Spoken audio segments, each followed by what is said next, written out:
Shalom, shalom, damn it. Oh, my God, I'm so happy. I'm so excited to welcome to the Dave's Gone By radio program Mr. Mike Burstyn. And I am bursting with joy to talk to this man because he has been in show business and Jewish show business for 50 years. Just like his wonderful parents were. They were in the Yiddish theater. I want to hear all about it. So, Michael, welcome to the show. Thank you very much, Rabbi. Thank you. Oh, it's good. It's good. So right now you are doing, or will be doing, a Yiddish-oriented program off Broadway. Please tell us about this. Well, it's called On 2nd Avenue, and we had a wonderful short run several months ago at the Volksbühne, and it was so well received, it was sold out, so we are reviving it, restaging it, the same successful show, for 9 weeks, a limited run again, and we open on October 22nd at the Manhattan JCC, which is on Amsterdam Avenue and 76th Street, a wonderful, beautiful building. And we will be performing this wonderful review. It's a musical about the great Yiddish theater, starting in its origins back in a little wine cellar in Iași, Romania, in the 19th century, and going all the way up to the 1950s in New York on 2nd Avenue, and that's where I was born and I grew up. And it's all about the wonderful music of 2nd Avenue, the stories, the plays, and the great stars. Remind people who these wonderful people were. Who were some of the stars? Well, of course, my parents were two of the great stars of the Yiddish theater. My father, Pesach Burstein, my mother, Lillian Lux, who unfortunately I lost just past June. The great stars like Molly Picon and Menashe Skolnick and Maurice Schwartz and Aaron Lebedoff and Jenny Goldstein and Moshe Oisher, and I could go on and on and on. And the music, the wonderful music and all the great songs. Do you have memories of these people when you were young, working with them, talking with them, spilling a little bit?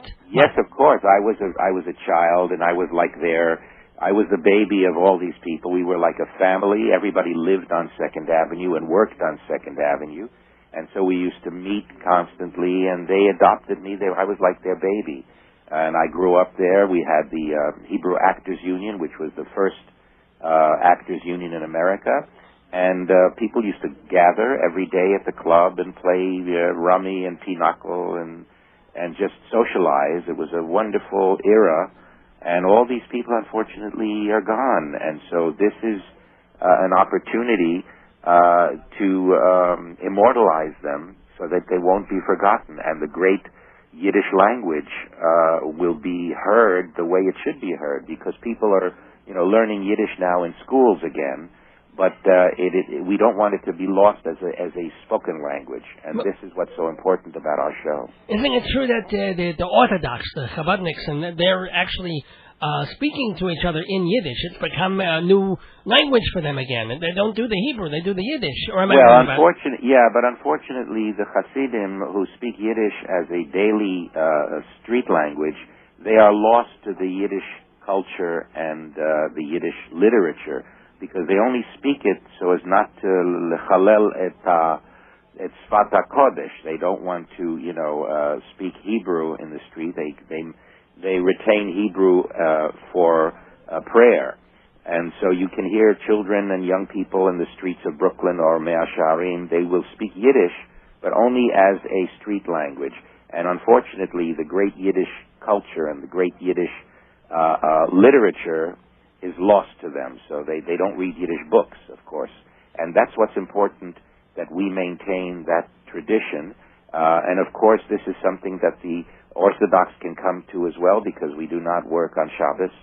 So the Volksbühne has been in existence for over 90 years. It's the only Yiddish theater left in America, and it's very important to keep it going and support it. Well, we almost lost it there a couple of years ago. It seemed to be going downhill. It had no money, and then there was like a change in management there, and now it seems to be on the rebound a bit. Yes, well, young people took it over.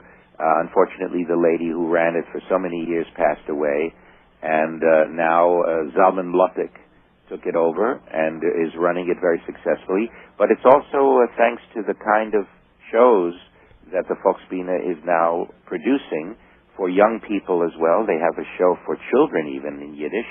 And by partnering with me in this case, I haven't done a Yiddish show in New York for many, many years, and I was looking forward to doing something.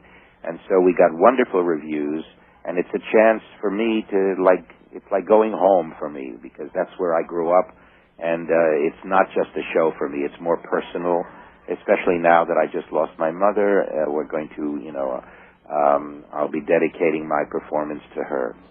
Well, tell us a bit more about growing up with your parents in the Yiddish theater. You were, as they say, born kind of in a trunk. That's kosher correct. Trunk, but yeah. So give some stories and some anecdotes about the good things about being part of a theatrical family and community, but also perhaps the not so good things. I know your sister in that documentary they did, the comedian, she wanted to get out of that. Yeah, well, I recommend to everyone who's listening to us, there are two things that they can do. One is to visit my website, and there is so much information there about my career and the Yiddish theater as well, and that's simply my name, MikeBurstyn.com.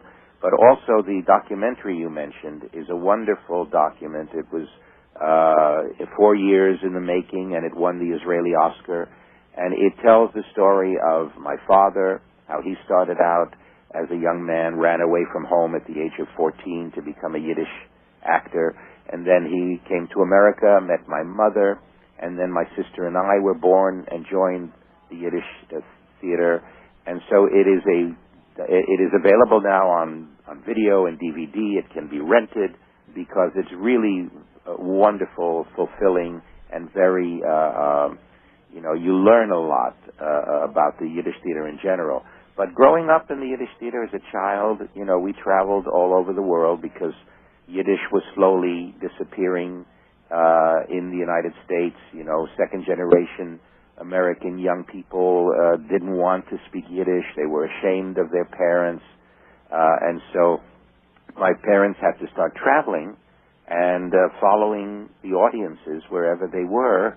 We started traveling to South America, to South Africa, to France, Canada, eventually moving to Israel, which is where the Yiddish theater flourished, and we performed for many, many years in Yiddish until I switched to the Hebrew stage and Hebrew theater and film and television. But growing up as a child, that was the best school I could have had, because in the Yiddish theater you had to learn how to do everything. You had to learn to sing and dance and act and even move the scenery around, and pull the curtain and conduct the orchestra. So there was nothing better than the schooling that I got in the Yiddish theater. There were some negative things that, unfortunately, when we traveled, you don't have your own room, you don't have, your friends. We went to different schools all over the world, but it was also something that gave me a wonderful outlook on life. I feel at home in many, many different countries. I'm like a citizen of the world. I speak 8 languages. So I don't see it as anything more than a learning experience, and it contributed to who I am today and to my career. Hi, this is Mike Burstyn, and you're listening to Dave's Gone By on WGBB. Was it a natural transition, or did you make a very specific decision to go into more popular mass entertainment that wasn't necessarily Jewish-oriented? Did you encounter not so much anti-Semitism, perhaps, but some resistance from saying, oh, he's just a Yiddish theater person, he's not meant to do Broadway?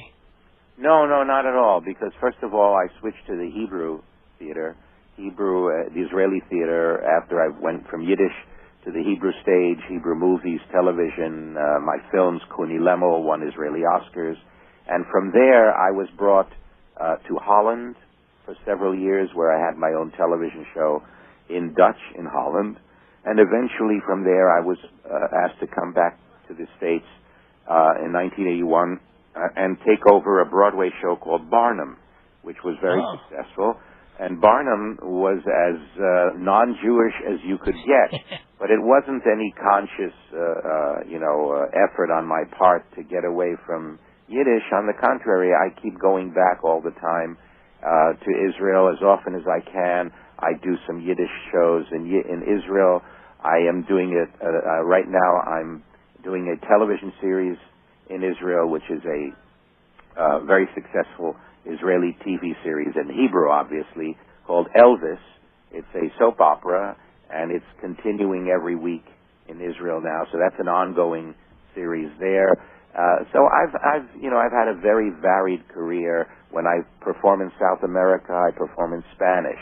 If I perform in France, like last year I performed in Paris, I perform in French. It depends on the venue and the country as to what type of performance I will give. And I have to thank the Yiddish, my background in the Yiddish theater for that I'm able to perform anywhere in the world today. Is the performance style the same for when you're doing a Yiddish play, an old-fashioned kind of a Yiddish-Jewish play, that it would be in a Broadway show like in Broadway Grand or Tale of the Allergist's Wife? Do you modify the way you work? Of course, it depends. It doesn't depend on the language. It depends on what type of show I'm doing. It has nothing to do with the language.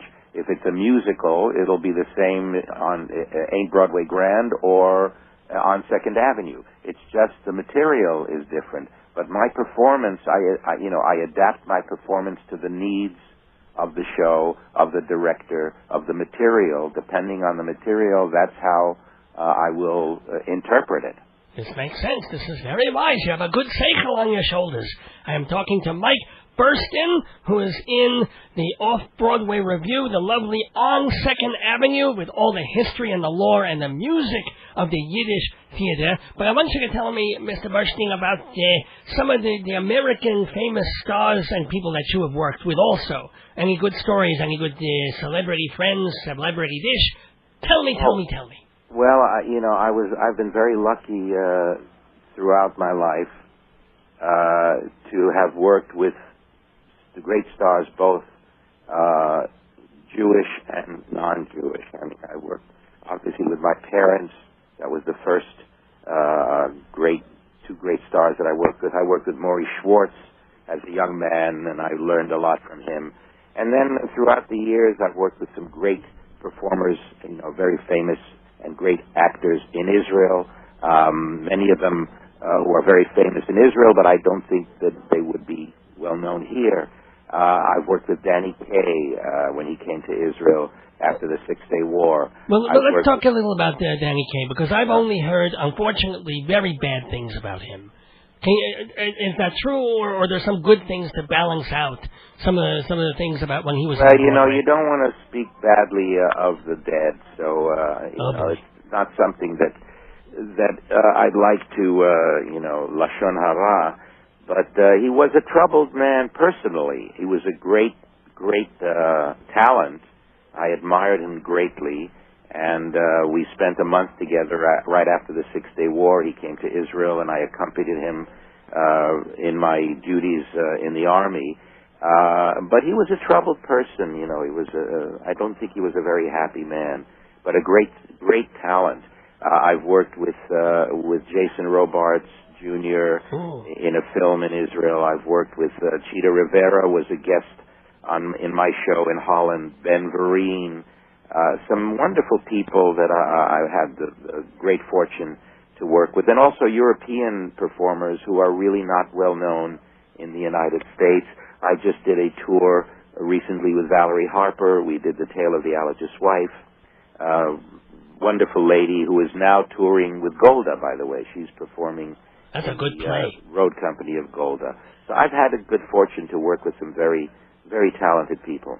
Now, because you are, as it were, because a lot of actors and performers are itinerant, is it difficult for you to cultivate a home life, a family life, and do what you do?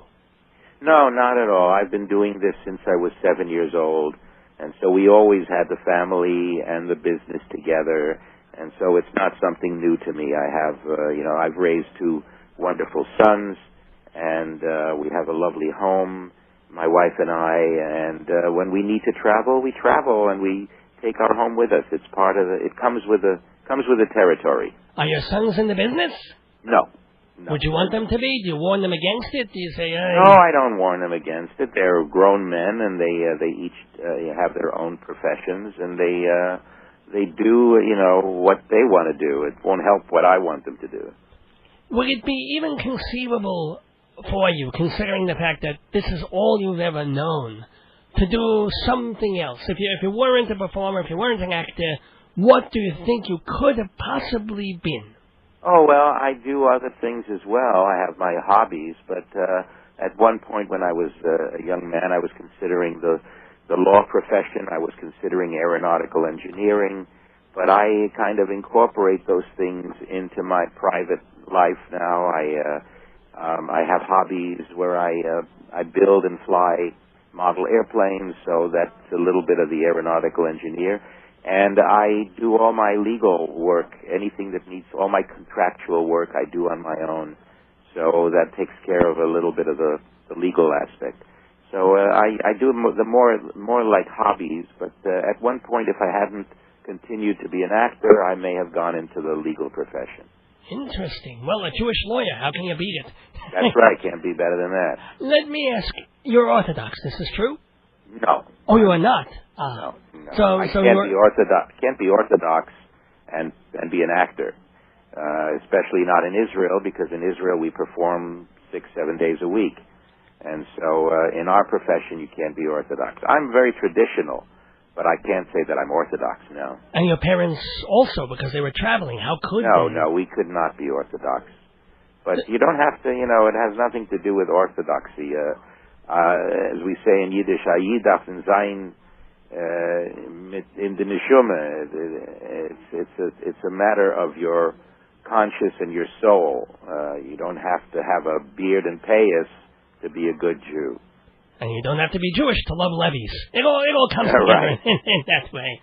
Well, Rabbi, you must excuse me, but I am using a telephone here at the Friars Club in Los Angeles, and they are about to kick me out. So we have to conclude our interview, unfortunately. Well, it was wonderful talking to you. I want to thank you so much and urge everybody to go see On 2nd Avenue off Broadway with Mike Burstyn. Thank you so much. Please, we only run through New Year's Day, and it's a small theater, so I really urge people not to wait because tickets are going very quickly. Well, you heard it from the man. Go see it now, today. Pick up the phone and go. Thank you, Rabbi. Thank you, Mike. Thank you, Vince.